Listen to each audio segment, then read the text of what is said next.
Hello বন্ধুরা, আশা করি আপনারা সকলে ভালো আছেন। মধ্যরাতের রহস্যে আপনাদের স্বাগত। চলে এসেছি একটা নতুন ভৌতিক গল্প নিয়ে। তো চলুন শুরু করা যাক।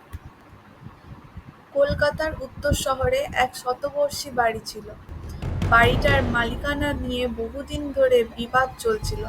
কেউ ওখানে থাকতে চাইতো না, কারণ গুজব ছিল বাড়ির ভেতরে অশরীরী কিছু আছে।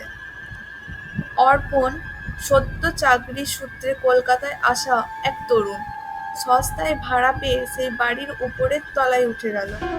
প্রথম দিন থেকেই তার মনে হচ্ছিল ঘরের ভেতরে কেউ যেন সবসময় তাকিয়ে আছে। প্রথম রাত্রে ঘড়িতে তখন রাত 12টা। বাইরে ঝড় বৃষ্টি হচ্ছে। জানালার কাছে অর্পণ নিজের ছায়া দেখতে পেল না, বরং এক কালো ছায়া দাঁড়িয়ে আছে, দুটো চোখে লাল আগুনের মতো আভা। সে ফিসফিস করে বলল, তুমি এখানে কেন এসছো? অর্পণ ভয় পেয়ে আলো জ্বালালো। ছায়া মিলিয়ে গেল। সে ভেবেছিল হয়তো ক্লান্তির কারণে হ্যালুসিনেশন হচ্ছে। পরের দিন প্রতিবেশী এক বৃদ্ধা বললেন, বাবা, ওই বাড়িতে এক মেয়ের মৃত্যু হয়েছিল বহু বছর আগে। নাম ছিল কালী।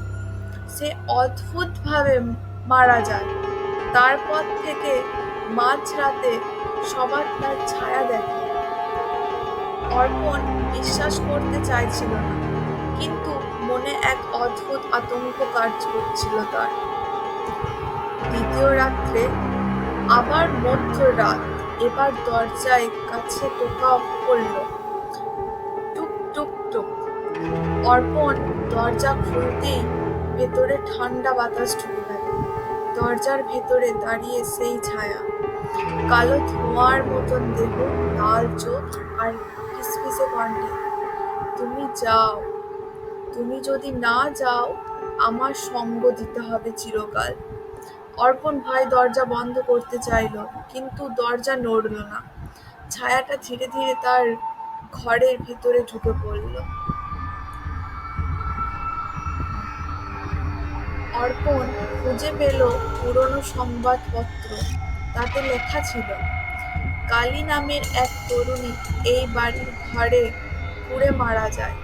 শোনা যায় তার প্রেমিক তাকে বিশ্বাসঘাতকতা করে। মৃত্যুর আগে কালী অভিশাপ দিয়ে গেছিল, যেই এই ঘরে আসবে সে তার সঙ্গী হয়ে থাকবে চিরকাল। শেষ রাত্রে অর্পণ পালানোর সিদ্ধান্ত নিল, কিন্তু ঘর থেকে বেরোতেই করিডরে অন্ধকার ছেয়ে গেল। দেয়ালের ফাঁক দিয়ে কালো ধোঁয়া বেরোতে লাগলো। হঠাৎ অর্পণ অনুভব করল তার শরীর ভারী হয়ে যাচ্ছে। বুকের ভেতরে ঠান্ডা শ্বাস জমে উঠছে। চোখ বন্ধ হতেই কানে ভেসে এলো, এবার তুমি আমার। পরের দিন সকালে বাড়ির লোকেরা দরজা ভেঙে ঢুকলো।